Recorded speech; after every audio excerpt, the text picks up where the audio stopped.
Welcome to the Nonprofit Exchange Podcast. Stories by leaders for leaders to help you raise the bar on your own excellence, to release the potential inside of you. Now, here's today's podcast. This is Hugh Ballou. It's Tuesday at 2 on the East Coast in the United States. This is the Nonprofit Exchange, episode 337. And we've talked to some interesting people over the last 8 years, and each week it's a great surprise to me. And I've got a new friend here, Robert White, and our favorite topic is leadership, and it encompasses a lot of things, but we're going to focus on some key things today. But first, if you want to find us, it's thenonprofitexchange.org, THE nonprofitexchange.org. You can find all of those episodes there. Before we get into the topic today, it's living an extraordinary life. Robert White, tell people a little bit about who you are and your passion for this work that you do. Well, Hugh, thanks for inviting me on, and with this incredible organization that you head up and the incredible audience that you generate are people that I admire, I respect, and that I want to contribute to. My history has been kind of in 3 chapters. I grew up in a challenging situation of abuse and neglect and poverty. And I decided I never wanted to be poor again. So that led me into a lot of early entrepreneurial efforts and accomplishment. And then, so that's kind of chapter 1. And I was actually chosen as most likely to succeed by my 300-person graduating class. And that happened mostly because at 17, I had the highest rated radio show in the state of Wisconsin, because that was my audience, my fellow teens, playing music nights and weekends. So looked really good. I spent the next 10 years after that wonderful honor making them wrong. So by the time I was 27, I was married and divorced. I felt horribly guilty about that. I had a heart condition where they said I wouldn't live past 35, and I had a little business that was struggling. So my life was a mess. And a friend of mine persuaded me to attend one of the early human potential movement seminars. And it's a cliche all these years later, but it changed my life for the better. And my business got better, my life got better. And it led to my, first of all, joining that company that sponsored that seminar and serving as the president of that company for 4 years. It was called Mind Dynamics, and it sourced a lot of the people that have become kind of famous in that industry of transformational training, and a great experience. And I learned so much. The ownership changed and it didn't work for me. So I resigned. I formed a company called LifeSpring. I later sold that company, moved to Asia, founded a company called Arc International that became the largest training company in Asia and the second largest in the world. So that was like chapter 2 of my story. I've lived abroad 23 years of my working life, and I've traveled a lot internationally the other years. So that was that piece. At 46, I retired, kind of, and moved to Aspen, Colorado. I skied 60 to 80 days a year. I raised 4 great kids, 2 birth children and 2 adopted special needs kids. I was on 6 nonprofit boards, which is one of the reasons I was attracted to being in conversation with you. I traveled for 6 months with the late John Denver, presenting an environmental education program around the world. I had just an incredible experience, and then I lost it all. So that brings me to chapter 3. I work with executives of medium to large companies, entrepreneurial efforts, but also conventional companies that are up to something good. And I work with their executives on becoming more focused, more aligned, more committed, and more effective in their work. So what was the catalyst for that turnaround? You had a really rough beginning for your life, and many people would go on being wounded or playing the victim, but you pivoted with that. What was the significant thing that helped you change your mindset? I guess that's the key thing, is changing your mindset, isn't it? Yes, I could have, at that point, I could have described my mother as, and it would have been true, as angry and violent and not essentially liking children, even though she had many of them, and which always puzzled me. But the other thing was, my mother was widowed 3 times. You know, the family joke was that it was her cooking, but that's a terrible thing to say. Yeah. But my father was the third of her husbands, and she got food on the table. She got clothing on our backs. She got a roof over our heads. And I never heard her complain, not once in all those years, and all of that loss and all of that pain. And you know, my father was an alcoholic, and she never complained about that. She just went to work every day and she took care of us. And what I got from the seminar was that I should have already learned from her something called personal responsibility, that there was no one to blame, including her, that my life was my life. I have a friend named Arjun Sen, who's an expert on branding and crisis management, sophisticated kind of stuff for some very rich people. Arjun says that he always wants to be reminded that he is one of one. And what I got in that seminar is, I'm one of one. God gave me some gifts. If I'm not using them, that's dishonoring the gift. And that if I take personal responsibility for my life, if I get off the blame, shame, regret wheel, that things are going to get better for me. And they did. That's great. We have challenging times we lived in, but you know, I read some ancient scriptures out of the Bible every day with my wife, and it's like reading current events. So it's nothing new in the world, and it's how we handle it. It's not what happens to us. I guess the quote about success is when you get up one more time than you fall down. And James Allen, in his little book As a Man Thinketh, said, I'm going to paraphrase this, people want to change their circumstances, but are unwilling to change themselves. They therefore remain bound. So what was the most important learning you had to break through professionally and personally to where you are now? You know, I don't know where it came from, but something, as I look back in building these companies, and now more recently doing one-on-one work with executives, is I'm a good learner from experience. I generally tend not to do something twice that didn't work. And if it did work, I do more of it. And that's such a simplification.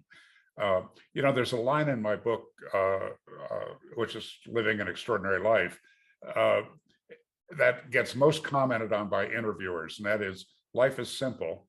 This does not mean it's easy. And you know, the Canadian psychologist that's so popular today, Jordan Peterson, says that life is tragic, and our job is to figure out how to handle the tragedy. And the Buddhists talk about life being all life is suffering. That's a hard one for me to accept, but I kind of get what they're talking about. Life is not easy, and learning to handle it can pay huge dividends. Pretending that it's complicated and that the answers aren't there. You know, the Bible, Lao Tzu, Confucius, they've been teaching us this stuff for thousands of years. It's simple. It's just not easy. We want it to be complicated and easy. It's exactly the opposite. So the big thing for me, you know, Alexander Everett was the founder of that company, Mind Dynamics, and my boss for that 4 years working for someone else. And Alexander liked to take words and talk about their deeper meaning and where they came from. And, you know, if you take that word responsibility and separate it into response ability, that pretty much captures it, that we can't control all of the circumstances of our life, uh, the potholes in the road, the pain points, the things that didn't turn out the way that we wanted them to. But we can control how we respond. You know, I don't like talking about somebody else's book as being my favorite book, but it is that Man's Search for Meaning. And you know, in that book, you know, that was written by a guy with a number on his arm, you know, a concentration camp survivor, and and and it's all about response. How do you react to the things that are happening in your life? And learning that or beginning to really learn that at 27 years old really changed my life. Wow. Wow. That's profound. Yeah. I have a list of favorite books beside the fact that I've written 12. There's some, I don't think we have all the wisdom. And I like to quote, I'm a conductor by trade, and Ralph Vaughan Williams, the British conductor composer, said, music did not reveal all of its secrets to just one person. We could say about that about leadership, about many topics. So before we went on the air, you were talking about the seminar that you did in the past with executives, corporate executives, and you would gift some spots to clergy and nonprofit leaders who are basically our audience here, and they could learn from each other. What are some of those things? That's sort of a collaborative learning opportunity for people. So what are the kinds of things that leaders can learn from each other from different segments that are generic leadership traits? You know, all leaders, profit or nonprofit, organizational, religious, it's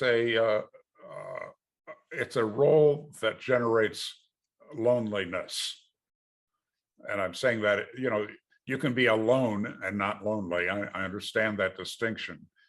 But leadership is generally taking a stand for something that is new, that is not fully accepted, that where you don't get a lot of support all of the time. And what it generates is that feeling of being alone, and sometimes that descends into loneliness. No one understands me. No one understands what I'm up against. Nobody really gets how difficult this job is. And I don't even want to embrace the title of leader. I'm just here to coordinate something, you know, all the kinds of craziness that our mind makes up around this essential thing that is not a very comfortable place to be sometimes. And what I learned from having those nonprofit leaders and clergy in those trainings as our guest is, first of all, they contributed immensely to the 25, maybe 30 corporate executives that are in the room.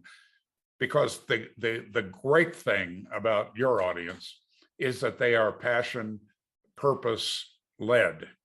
That's what motivates most of them, in my experience.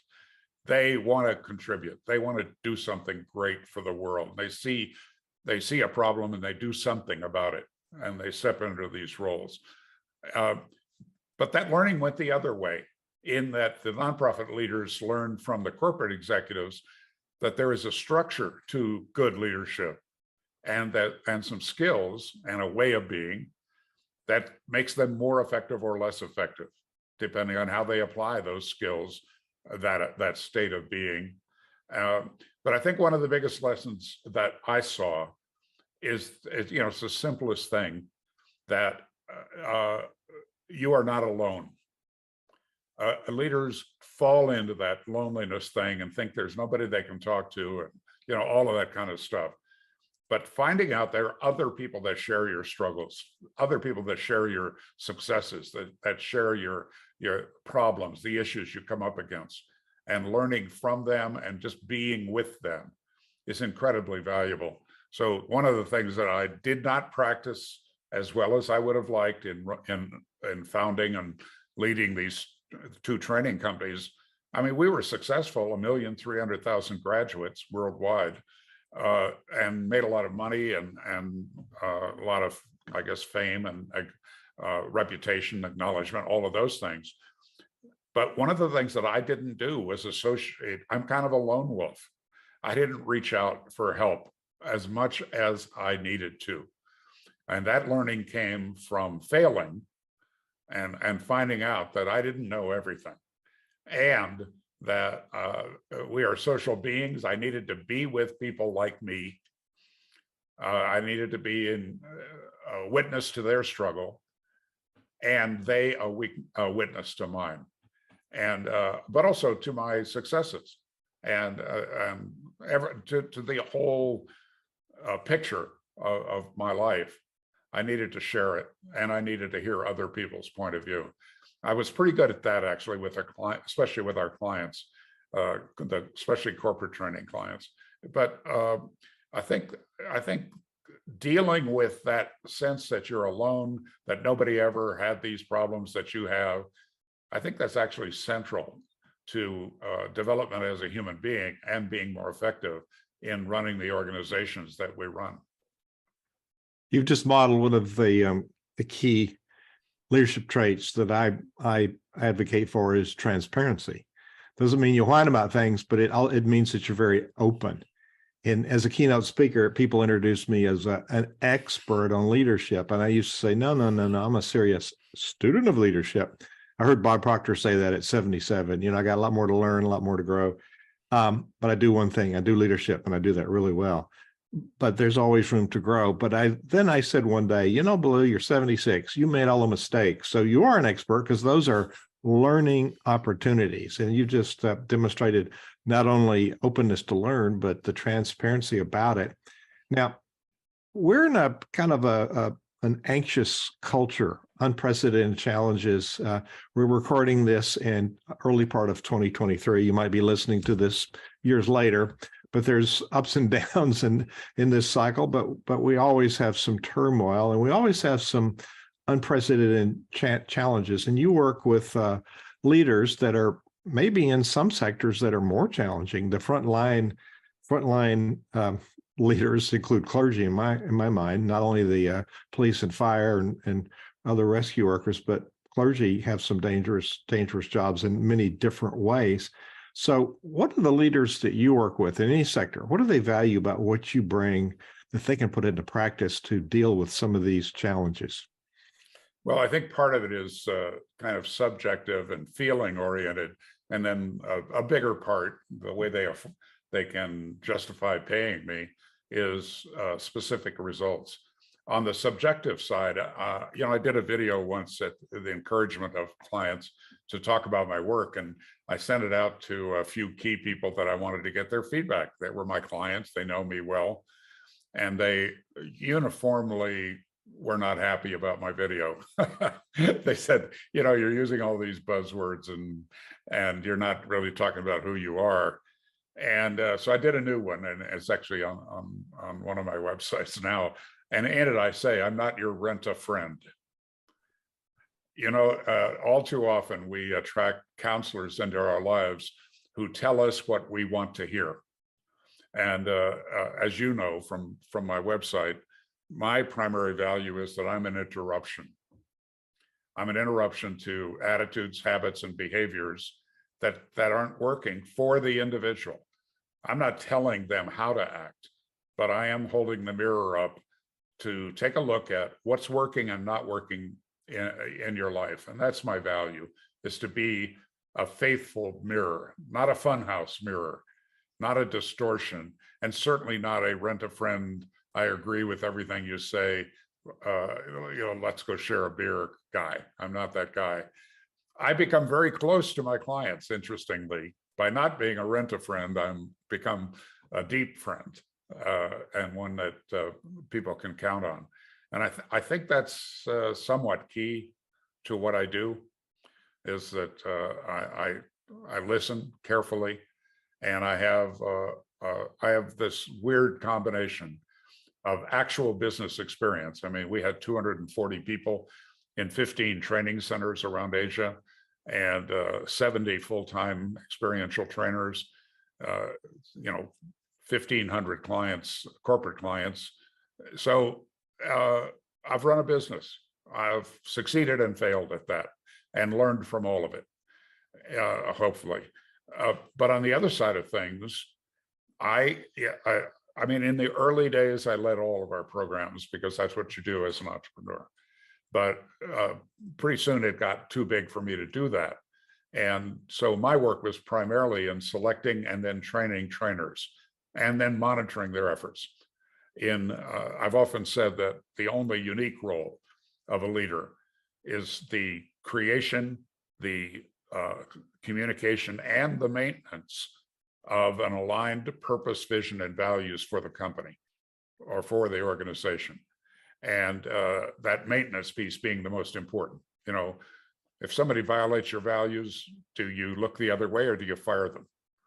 It comes down to those kinds of choices. And in doing all of that, what I learned was about the human condition, beginning with me, but also then extending to my team and into our work, where I've learned a lot about what it takes to shift someone off of attitudes, habits, and behaviors that don't work, and how to recognize, acknowledge, and build on those beliefs that do work. I think that is part of that is life experience in the unique roles that I've been in. And part of it, frankly, is I don't know how to say it exactly, but I'll stumble and say a gift from God. It's just part of me. It's part of like my cellular structure, and I can't take credit for it because it's just there. I get it. I get it. That's profound. So you mentioned your website. So let's pick it up a minute. It's therobertwhite.com. Now, people that are listening on the podcast, you can't see it, but you can go look at it yourself. The robertwhite.com. And you know, there's a lot of good stuff in here. But on the front page, you mentioned John Denver. Robert gave me a clearer sense of what my life is about, what is possible, and what incredible gift life is, and more. John Denver, and you got Rupert Murdoch. You got some really good quotes on here. But on the resources page, you have a gift for people. You got to go down to the bottom of the page. You can connect and learn from Robert by enrolling in the free weekly emailed Extraordinary Minutes. Tell us about Extraordinary Minutes. When I click on that, it takes me to, it's 28-page success guide. Tell us about that free gift. Well, the Extraordinary Minutes are an idea, something I've read, something I saw on a video, some life experience, something that I learned from someone else, and then my comments on it, all designed to be read in 1 minute or less. So it's kind of aimed at busy people to put something in their email inbox once a week that is positive, uplifting, and might make them think a bit. And the success guide is something that came out of some research we did years ago on the personal growth side of things. We had a 100% money back guarantee, Hugh. If you went to the seminar and you didn't get what you wanted out of it, we gave you your money back. And over time, and again, over 1 million graduates, 1.7% asked for a refund. And, we worked constantly to have that be lower. We did find out that graduates would tell their friends about it, and then they would say, well, you can go to the seminar and then just tell them you didn't get any value and you get your money back. That did happen. But I'm sure some people actually didn't get value. I mean, that happens in life. And but I think a score of above 98% is a pretty good score. And then I started noticing something, and that was that, so a very high percentage got value, but some people took that value off the chart. John Denver would be an example, but there were many others. And so I got curious. Why is it that everybody gets value? It's the same room, it's the same trainer, it's the same content, same exercises. Why is it that some people take it out and grab the gold ring? Just create incredible success. So we went out and interviewed them. We identified them, interviewed a little over 1,000 people. And what we learned was that those people came into the seminar with a certain set of principles that served them well to get the maximum value from the seminar, but it was because that's how they did life. So it was things like being clear on what you really want, telling the truth. How's that one? Fully expressing yourself, playing win-win instead of win-lose with the people in your life. And originally there were 5 principles that we identified, and then over time we added 3 more, and then we stopped. So that 28 pager, that PDF that we offer free, and it's shareable, by the way, so you can share it with your friends and your board, your congregation, and I encourage you to do so, is built around those 8 principles, where you do a little self-assessment on how you're doing with each of them. And every one of them you already know. There is nothing new. I mean, how about being clear about what you want? Is that new to people? Or telling the truth? No, I think those are pretty common. And the last one, by the way, and the most important one, is commitment, which is the basis of a lot of my work today. So anyway, it's useful, it's free. I've rewritten it about 50 times, so you're going to be seeing the latest version. And it's a concise way of whatever I've learned by working with hundreds of thousands of people and building organizations. We certainly can't do justice to your knowledge of the subject of leadership in a 25-minute interview. We're coming up to the end of that. We don't have a hard stop, but we start scaling down now. And so there's a lot more people can learn. So they can start with that. Go to therobertwhite.com and click on resources and sign up for that free resource. As we're closing, what's in the future? We're got tumultuous times. Things are unpredictable. What's the challenge for the future in leadership? I believe it's having it penetrate deeper into organizations, that we are all leaders. I've been doing a little exercise. I spent 6 years in China recently, and I spoke to more than 100,000 people. I did more than 20,000 in these high impact trainings. I went back to my roots in a way. And I would ask people to identify 3 leaders. And, they all scribble down 3 names, some from business, some from philosophy, some from religion, some from whatever, that they identified as leaders. And the interesting thing, Hugh, is not one of them put their own name on that list. And yet what's called for today is that we must all lead. That customer service person that actually solves your problem without checking with their boss, that's a leader. And that's what we need. We need leadership to penetrate down through every organization, into our families. The women showing up at school board meetings right now are maybe one of the most powerful leadership examples we could look at. They're not accomplished public speakers. They don't dress exactly right. There's nothing that argues for them being successful, and they are changing the world, beginning with their world. They're taking risks. They're expressing themselves. They're passionate about what's happening with our kids. They're leading. I'm in awe of them. And that's the example, I think, that for leadership that we need to look at, that whether it be in our family, in our congregation, in our nonprofit, in for-profits, that in our communities, lead, follow, or get out of the way. You've heard some really good sound bites and some really incredible things today, Robert White. Thank you for being our guest today on the Nonprofit Exchange. My great pleasure. Thank you for watching the Nonprofit Exchange.